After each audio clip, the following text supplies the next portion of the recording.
Mic check. Yeah, we're good. Chad, Jesus Mic check. Chad, we're good. Yeah, it works, Chad. Holy crap. This guy. Where's Thomas King? Where did he go after the break? Chad, we're good. Chad, thanks. Thank you, Chad. Thank you.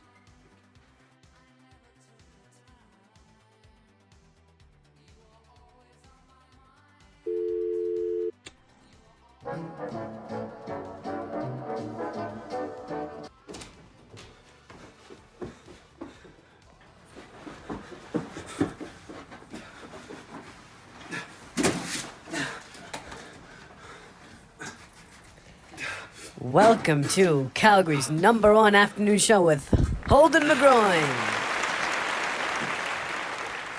Thomas King?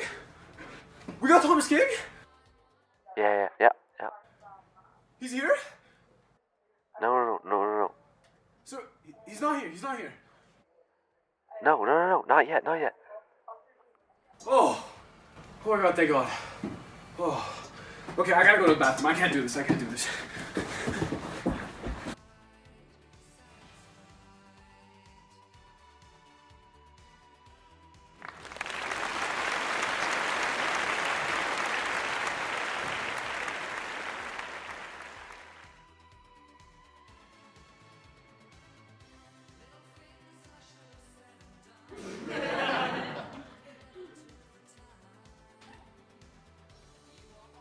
Oh my god!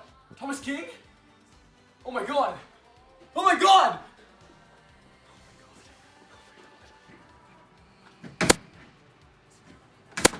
First try.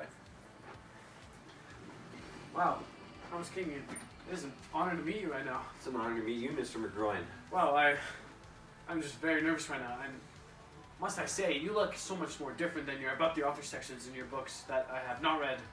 But you look so much shorter and so much smaller. I'm very confused, but Well, I'm sorry to disappoint. either way, it is a pleasure. So please have a seat. It's a pleasure for me too.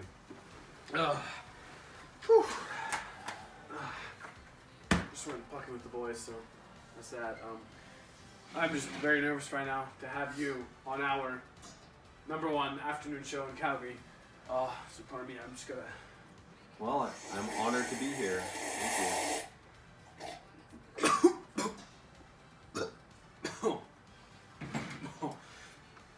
Oh. Whew. Pardon me. Pardon my manners, everyone. I am sorry. Here you go. Thank you. Thomas King. Thomas King, everyone. Round of applause for Thomas King. So, Mr. King. Can I call you Mr. King? That'll be fine, yeah. Tell me a bit about yourself. Well, where do I start? Anywhere you like. I'm currently 76 years old. I was born in Sacramento, and I have dual citizenship. Wow, 76.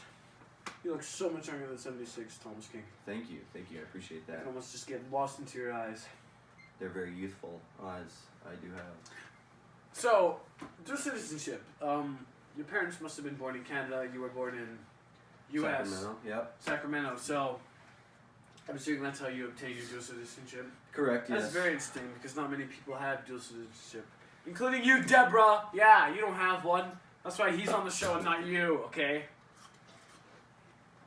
Deborah. Anyways, so your family. Tell me a bit more about your family and your background. Well, my father left us when we were very young, my siblings and I. But my mother, she's done a really good job in raising us, and I'm very proud of where I've come. I'm very happy to hear that. So, what is your background? Dive deeper into your background, per se. Well, I am of Cherokee First Nations descent, along with German and Greek. German and Greek, so those are two we do know, but for the folks at home, please remind us what Cherokee is. Well, there are 562 tribes in America, Native American tribes, pardon me, but Cherokee is just one of the largest one of those tribes. Now that is epic.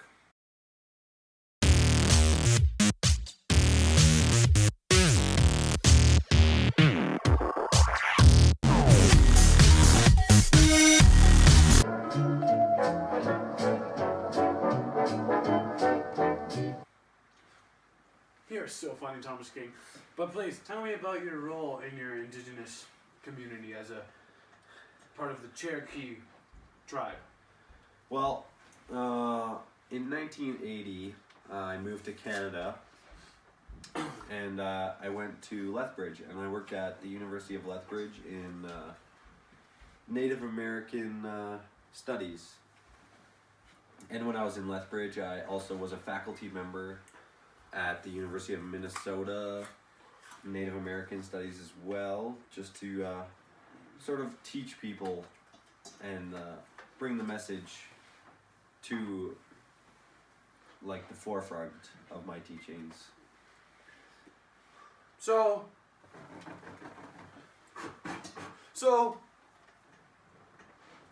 that's nice. So tell me about your goal as a English professor. Well,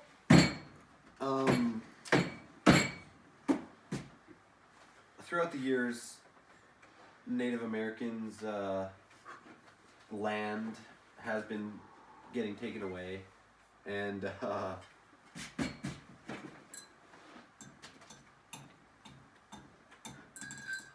Sorry, go on. And I really want to bring awareness to land, because I feel like ever since the European settlers came along that First Nations people have just been, what's the word? They've just been suppressed and land has been taken away. But I really want to bring back more awareness towards Native Americans. Now put a sock in it. I'm sorry. Continue, Mr. King. Well, where do I go from here? I guess my main goal is just to overall bring awareness to land, because it's always been about land ever since people came and took over, because I don't know, they just feel like land is something to be owned, but to our First Nations community, land should be shared, and I want to bring that message back, because land is not to be owned, it is to be shared amongst all of us. And this land you talk about, I heard that life on reserves, or land per se, is not usually the richest. So please elaborate on that and what you think. Well, Native Americans do have land, but we have been forced onto land that is not very well maintained or put in a very not humane place to live, and we struggle to live day to day.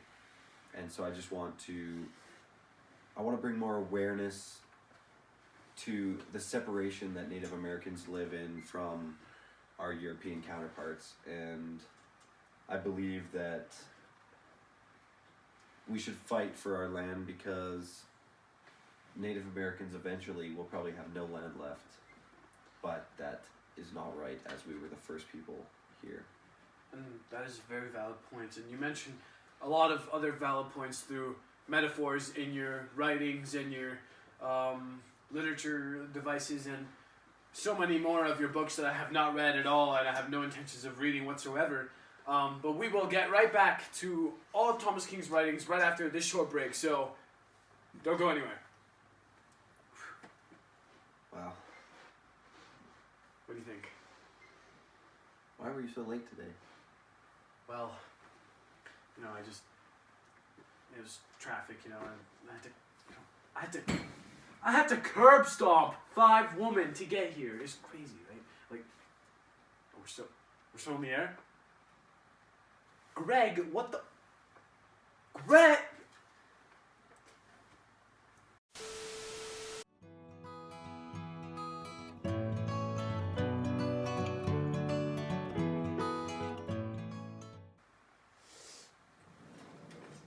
Welcome back to the interview with Thomas King on Calgary's #1 afternoon show with your host, Holden McGroine.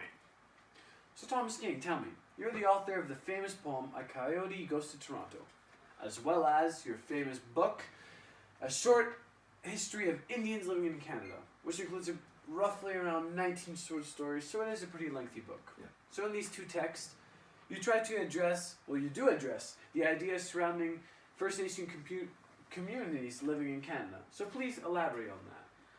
Well, through my poems and short stories, I try to use a variety of anecdotes and humorous narratives to bring light to the situation, but really, the messages that I try to get across are serious, and I want to emphasize the issues that First Nations individuals live through.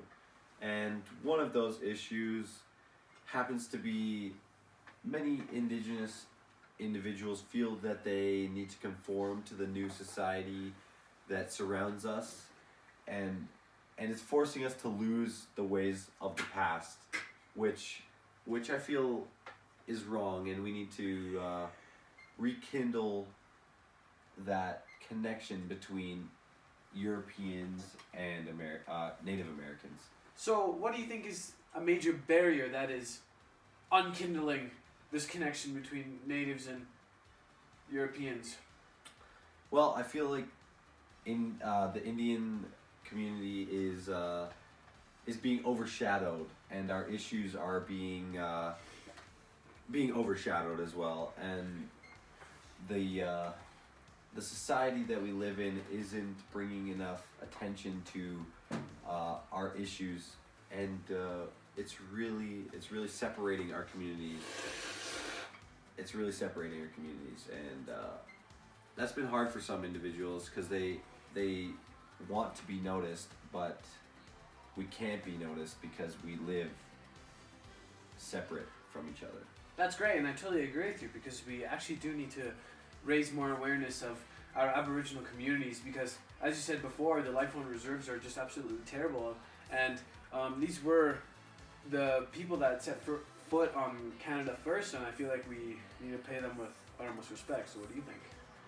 Yeah, I feel like Canada's been trying through like the Truth and Reconciliation Commission and other initiatives like that, but we really just need to do more to bring awareness to Indigenous people and our issues, because we would love to still be a part of Canada and a part of the United States, but we're just being overshadowed too much, and I don't know, I feel like just bringing that connection back will really enhance everyone's day-to-day lives.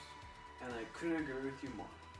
When you hear that sound, looks like that's all the time we have. Thank you so much for coming, Mr. King. It was a pleasure to meet you, and I'm sure the folks at home really enjoyed this interview. Well, thank you for having me. Yeah. And once again, you have really nice eyes.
That was so good, dude.